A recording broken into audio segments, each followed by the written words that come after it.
Welcome to the Hustle and Flowchart Podcast with your hosts, Matt Wolf and Joe Fear. Hey, what is up, everybody? Matt Wolf here, and we are back with another duet episode, meaning it's just me and Joe. We don't actually have a guest. We're going to get back into our guest episode starting next week. But this week, we've got something really cool for you. So we just attended an event called Traffic and Conversion Summit here in San Diego. And it's pretty much the biggest marketing event in our industry. Sort of everybody converges on San Diego for this one event. And there's sessions going every day in 5 different rooms. And there's masterminds and networking events.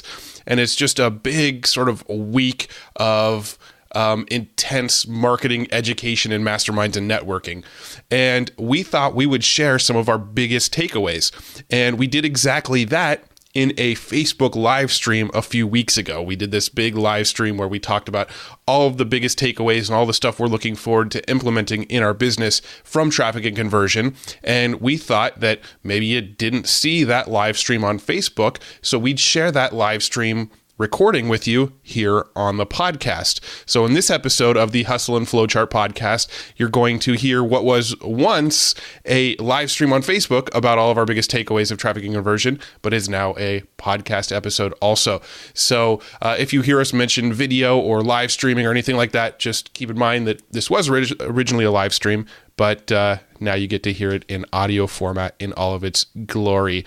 So enjoy this episode of the Hustle and Flowchart podcast, where we talk about the biggest takeaways from Traffic and Conversion Summit. Enjoy.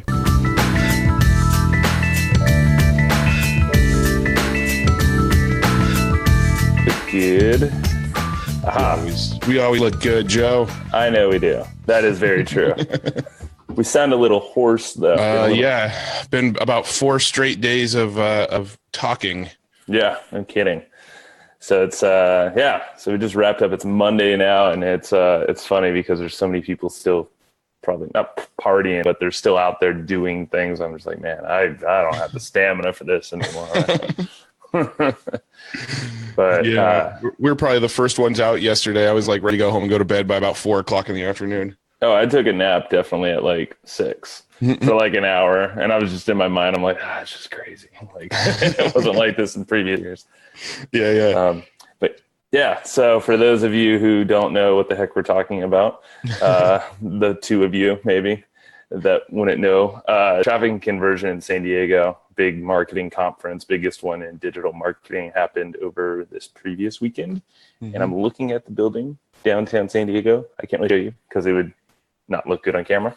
But yeah, it was cool. Yeah, so it's kind of like our but our opportunity to meet up with all of our friends, new connections, and obviously learn a bunch of cool stuff for what's kind of working now in online marketing. So yeah. I mean, it's a great event because I feel like pretty much everybody in the marketing world all kind of converges on one place at one time, all at the same time. So, everybody kind of compares it to like marketing summer camp because everybody gets to see them again once a year kind of thing. So just happened, and luckily they always do it in our own backyard right here in San Diego, so that's always pretty cool. Yeah. But we thought we'd do a real quick session here where we talk about some of our biggest takeaways. We're actually getting ready to do back-to-back live streams. We're going to do 2 different live streams right now. We're going to do this live stream where we're kind of talking about some of our biggest takeaways, and then we're going to do a second live stream immediately following this one just to our Evergreen Profits letter subscribers, where we're going to really give some like takeaways and action steps and like stuff that you could go and implement right away. You're going to get some good takeaways from this as well, but we're going to go dive a little bit deeper immediately after this call with just our EGP letter subscribers. So this one's going to be pretty focused on just kind of like the higher level, bigger takeaways from the weekend. So should be pretty cool. Cool. Yeah. And just to remind them, or if you are a subscriber, if you aren't, now's probably a good time to get in, I would say, because the next issue we're coming out with for the EP letter is basically going to be probably our fattest issue, probably about 30 pages. It's just an estimate. Don't hold us to it yet. Yeah. But it's going to be our biggest takeaways and how we're going to implement these things that we learned over the last like 4 or 5 days. Yeah. So when we release our EGP letter, our April edition, It's going to be released in 2.5, 3 weeks ish, around there. So ideally, we'll have a chance to have implemented a lot of it and actually share some case studies from stuff that we've actually tested from the summit. So we're not only going to share all of our notes and our takeaways and that sort of stuff, but we're also going to test some stuff and hopefully have some case studies to share with you by the time that April letter releases. And one thing about that April letter that I wanted to also mention is it's not just the takeaways from sitting in the conference, watching the speakers. We were in special masterminds. We went to all the networking events. We actually put on our own networking event. We were chatting with people all weekend, and a bunch of them actually gave us permission to sort of share some of their tips and strategies and stuff that they shared with us in these masterminds and networking events. So, it isn't just the stuff from the conference. There's actually another place where you can go buy conference notes. We're going to share our case studies from the stuff that we tested. We're going to share sort of behind the scenes mastermind sessions and networking and all the big takeaways from that stuff as well. So it's going to be it's going to be the least sort of focused issue we've done, but at the same time, it's going to be just this mega issue with just a ton of awesome sort of action step-by-step tips that you can take away that we learned out of this weekend. Yeah, no, this is probably the most excited times that we've had in a while, though. Because we basically, this last conference, we were very focused on not remaking, not trying to do too much, but just little hinges swing big doors. So anything that we can basically do to optimize our Facebook ads or Google ads. There's some cool Facebook messaging bots that we'll be getting into, and that's a big, big topic right now. So automating and kind of starting conversations. And it's, if you are a subscriber, this last issue that went out in March was all about owned audiences. So the whole topic was to basically gather as many people as you can in various areas. So these buckets that you have control, you can then communicate wherever you wish. So that could be an email list. That's probably the most common. But then you have Facebook groups, Facebook following, Instagram. But now the biggest one, and this actually was not in the last issue, but Facebook messaging. So you can actually create a group of subscribers using things like Facebook messaging paired up with some messaging bot softwares. Mm-hmm. And that's literally, it becomes a new mailing list. You can have, you have your open rates, your CTR, all these stats that you would be used to in a active campaign or something.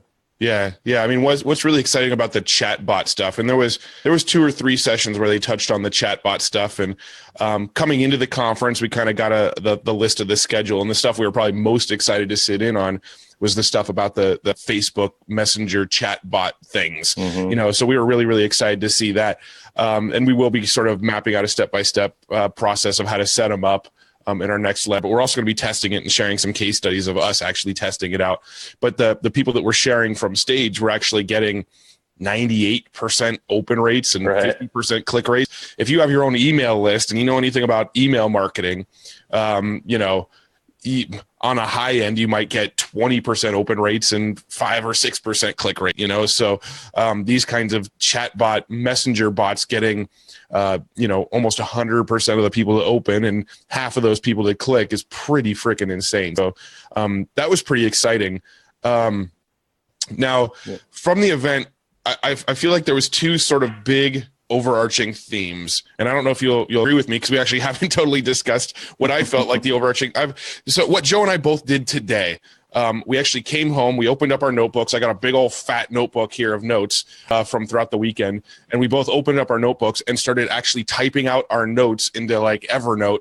So that was just kind of a way to solidify the notes we took. We're kind of reliving those moments as we're typing them in. And as I was typing it, I kind of came to this conclusion that there was 2 big overarching themes of the conference. And the first overarching theme was the whole human to human element, like chatbots and messengers. Those start a conversation. You need to have a lot of human to human interaction.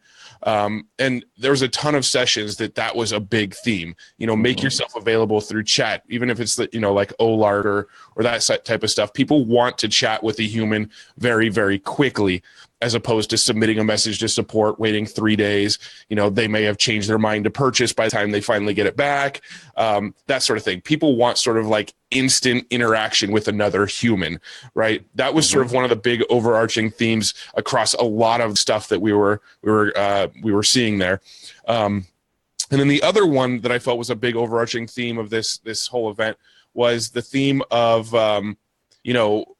pick a side, like stand for something. I felt like almost everybody we saw on stage, there was sort of this theme of like taking a stand and standing for something in your business. There's a lot of people talking about branding. Perry Belcher talked a lot about, emailing more often, but don't be afraid of people, unsubscribing or whatever because you're emailing too often. Just kind of. You kind of get what I'm going at with this, right, Joe? Well, yeah. You kind of get that overarching theme of like you've got to stand for something.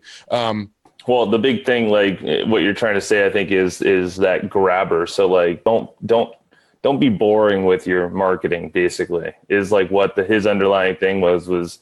Yeah, be attention getting. Be a little controversial. Maybe push the line, because if you're caught in the middle, then you kind of get washed away by everyone. But if you're on either one of the sides, then you're gonna have polarizing statements a little bit, but you're gonna have a hell of a lot bigger victory. Exactly. I think you want to be polarizing in one direction or the other, because if you're trying to please everybody, you're going to please nobody, sort of thing. So there was a lot of stuff being talked about creating your brand story and standing for something and not trying to please everybody and that sort of thing. So I really felt like those were the two overarching themes: is the theme of like creating the quickest human to human element possible in your transactions, but also the theme of like stand for something, be a little bit polarizing. Don't be afraid to offend some people to get to the market that you really want.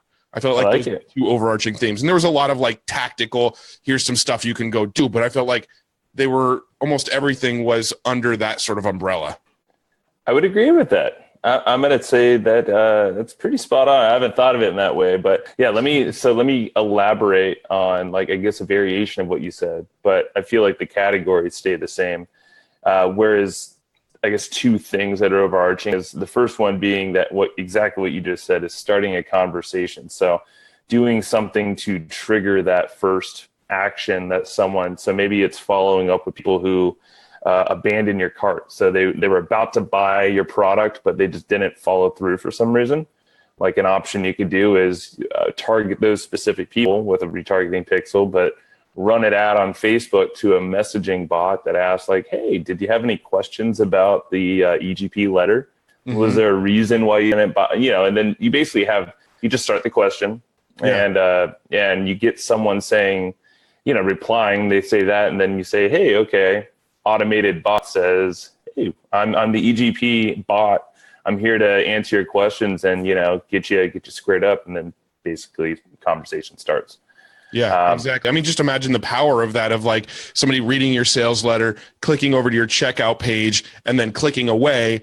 And then the next time they're on Facebook, they see an ad that says, hey, we noticed you were on our checkout page. Do you want to send us a message real quick? We're curious to know like what stopped you. Why didn't you complete that checkout? They click a button, a messenger pops up, and there's a couple automated messages, but then you jump in and continue that conversation with them and close the sale through bots. Yep. Through chat. The bot starts the conversation, that you actually jump in and chat and finish the conversation. Totally.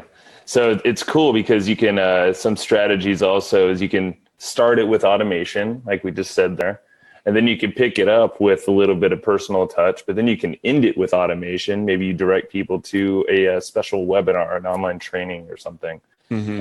Or just send them to your support desk. There's a lot of things you can do to enhance the customer experience for people.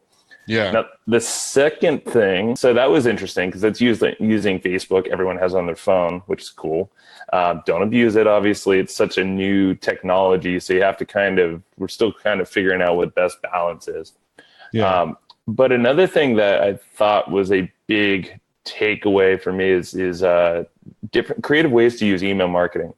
So Perry Belcher went through their process, digital marketer, of basically taking And I'm not going to go through this whole tactic because this will take a while anyway. Yeah. And plus, we're kind of saying for our members, so if you want to, like, we're going to line out, this whole thing.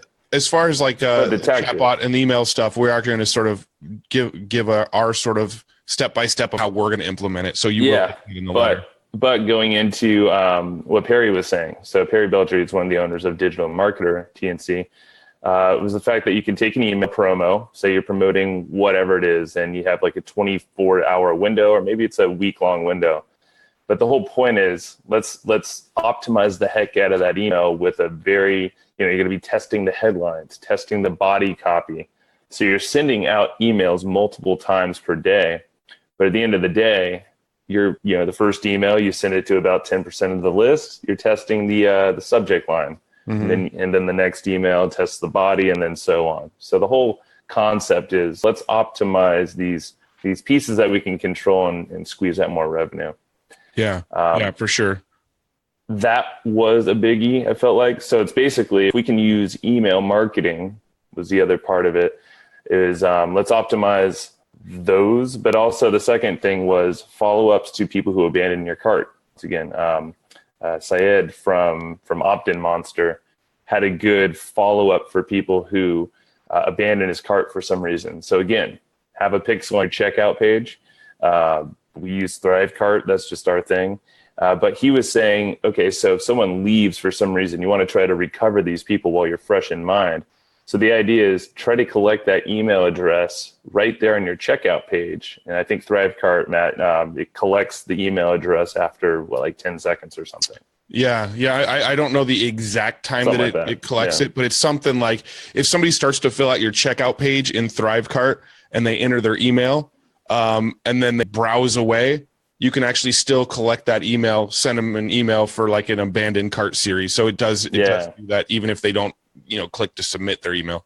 Yeah. And this is something that Matt and I have done mainly through Facebook ads, but this was kind of a clever way of how, so the whole concept is when they enter their email address, and if they don't collect that, or if they don't actually continue and hit buy and all that stuff, technically what you want is you've just created an account for them, even though technically there's really no account that's made, but you do have their information. So what Syed does from Opt-in Monster is he has 3 emails that he sends to immediately. First email, the subject line is pretty much, is everything okay? So we notice, and then in the body, you say something short as like, hey, we saw that you were interested or you were starting the process. Just want to make sure that, nothing held you up or there was a reason why you didn't finish. Second email is basically saying, hey, and this would come the next day, hey, your account's being held for 24 hours. But after 24 hours, you basically say, we're getting rid of your account. So it's a scarcity play, the second email.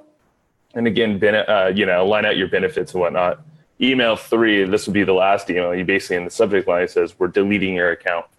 So it's super scarcity. And obviously, the offer's still open, but you're just stating, hey, we're just reminding you, this is a killer deal, more benefits and benefits. But it's a creative way of using that option to collect the email address and follow up with people immediately. Yeah, I like that. You actually made a comment on another, Facebook group we're a member of about the conference that I wish Ezra Firestone and Syed Balki, together just put on a 3-day conference, because I would watch every session they put on. Everybody that put on the everybody that spoke, those were the 2 that I was gravitated towards that were talking about some of the best, sort of cutting edge stuff. Yeah. I really, really like their stuff. There was a session that I did enjoy on the last day. That was the content marketing team behind Digital Marketer had some good ideas. Some people might find this kind of basic, but to me, it's kind of, why aren't we doing this kind of stuff?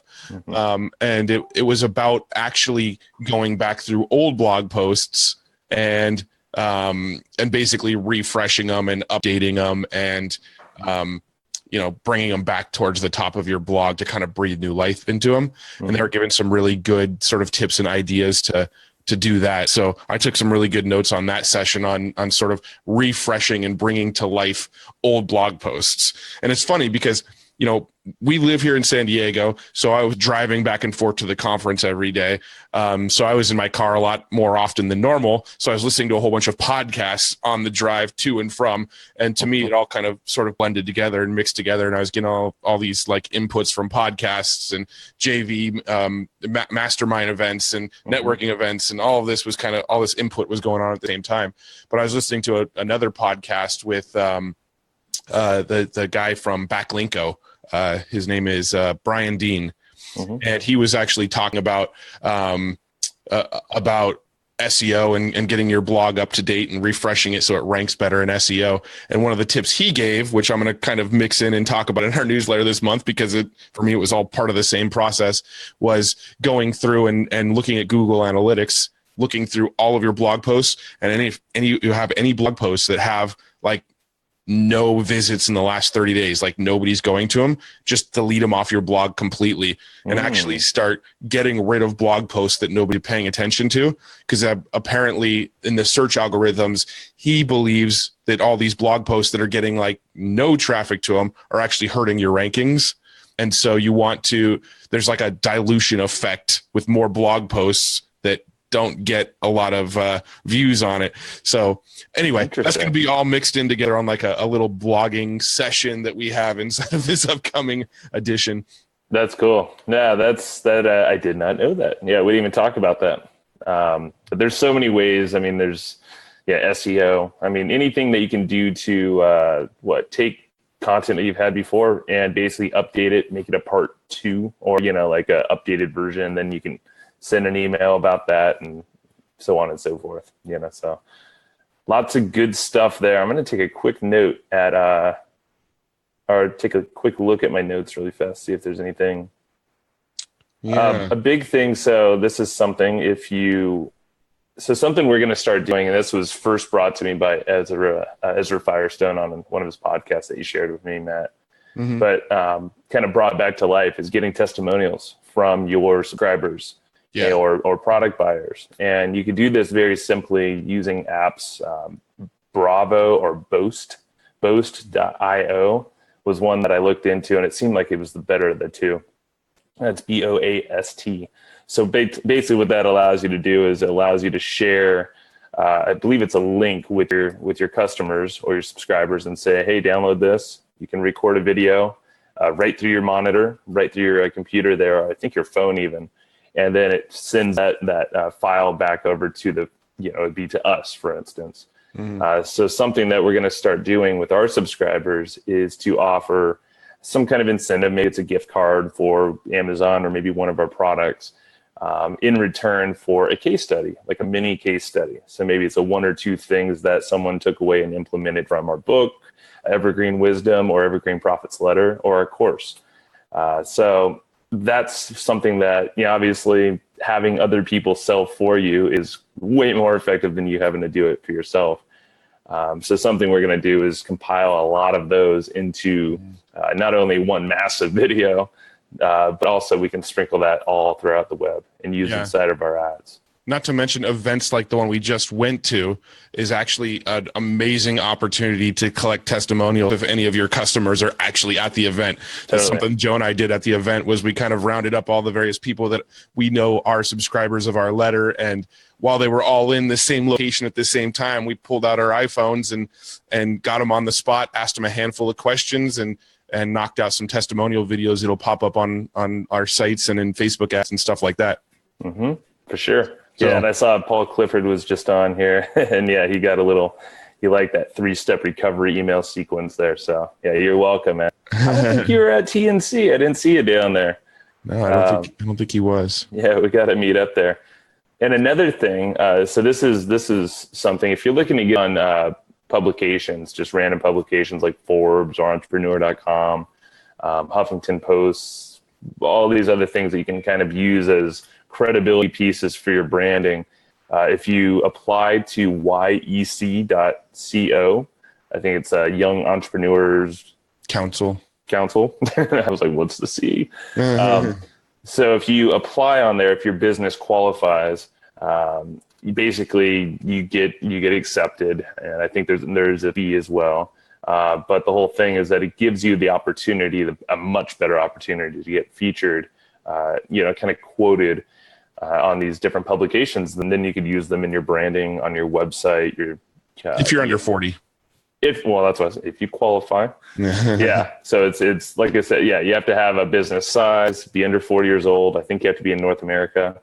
Yeah. So check it out. You have to be doing a certain revenue amount to qualify and a few other things. Right.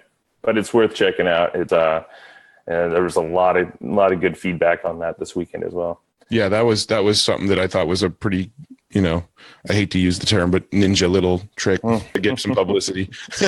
Oh yes. What else, Matt? No, I think we covered quite a bit. We are going to jump over and do a second live stream just to our subscribers here in a minute, where we're going to dive in even deeper on some of this stuff.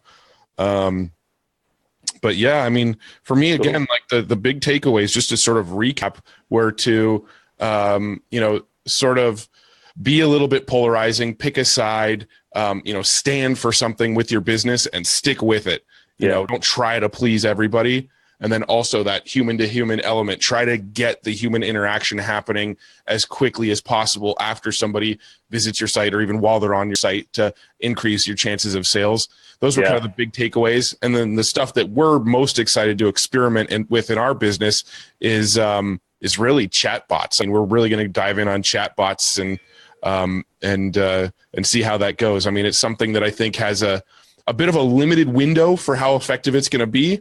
At one time people were getting, 80% open rates with emails and 50% click-through rates with emails, but that was years and years and years ago, and marketers ruined it for everybody, and now everybody's doing it, so now nobody gets nowhere near those kinds of response rates. Well, I have a feeling messenger bots are going to go in that same direction, so might as well be an early adopter of them and get the most out of them while we can.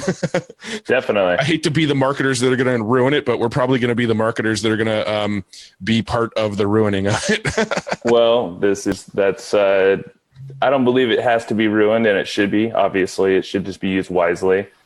And the key is always, don't always stay within the marketing circles. So it's always a lesson of what we learn for ourselves, but apply this stuff elsewhere. And be cool, just be human. I think that's always a good rule of thumb. But yeah, like Matt said, it is a very timely tactic, and it's one that definitely should experiment with. And the chat bot that was recommended was called Mini Chat, MANY chat. You're giving away all the secrets I was going to say for our subscribers. But that one's Mini Chat looks really cool. They actually have a free tier, so you can actually get in and play with it for free. Yes. To do a lot of the automation that you'd really want to do and to get rid of their branding and stuff, it's $10 a month. So it's still kind of like a no-brainer tool, but it looks pretty cool. Cool. And it looked like we had a handful of people commenting, and sorry we didn't get to the comments. I've been having to, for some reason, Zoom. So this program, we don't solve your comments and feedback immediately. But Laura, you're on here. Thanks for watching. You said you missed the email sequence. Did we cover it today? I think you meant the 3 email sequence, the recovery email sequence. If you I would literally just rewind the video and check it out. And I see that Mike Stanger said he's going to be saving this video so you can dive into it later. So just do what Mike's doing, I'd say, Laura. We recapped it there. And if you're a member of the EGP letter subscribers, we are going to hop on right now after this and go in a lot deeper into all these things that we talked about. And obviously our newsletter coming out in April is going to be like a fat issue. It's going to be 30 or so pages outlining this stuff in detail and exactly how we're implementing it, and hopefully with results by then. Well, this stuff plus stuff we learned in the masterminds and networking events and my random podcasts I was listening to and from the event. You know it. And Sherry, you're very welcome. And thank you for coming out to the overtime event. Yeah, we had, we had this pretty massive event on Saturday evening at Mission Brewery in San Diego downtown, and probably had a good, 100 people RSVP'd, but typically it triples. Yeah, so we had a few hundred people show up that kind of came waves, but it was fun. Yeah, no, it was super fun. So if you ever find yourself in San Diego and we're doing one of them, get out there because they're worth it. Do them about once a quarter. Overtimebrew.com, I think. That's right. So that's it. I think we're good to go, huh, Matt? Yes. I would say any questions from folks that are on here, but I'd have to probably look about 4 different pages to see if there's answers. I'm starting to realize one of the benefits of using BeLive.tv over using Zoom is BeLive actually gives you a comment stream right inside our chat. Yeah. Zoom doesn't. Unless I'm missing something. Yeah, so we're learning things. So if you or if you have another Facebook living software, Facebook living software. Can't talk right now. Definitely let us know if you have one that you recommend. We're kind of testing them all right now. It's still pretty early stages. So that is all. I don't see any questions. I've kind of refreshed. Awesome. On all pages. Cool. Well, let's wrap it up. Alrighty. Later. Thank you. Bye. Hey, thanks so much for tuning into this episode of the Hustle and Flowchart podcast. Now, if you don't know already, myself and my partner Joe Fear, every single week we put together this killer weekly newsletter that's completely free. If you go to theweeklyprofit.com, you can get on this weekly newsletter. And what we do with this newsletter is we scour the internet. We read every piece of content, listen to blog posts, check out new software and tools, and we distill down the best of the best into a weekly newsletter and deliver it directly to your inbox every single week. So head over to theweeklyprofit.com and make sure you're signed up to receive that weekly newsletter. You're going to love it. Thanks so much again for listening to the Hustle and Flowchart podcast. We'll see you in the next one.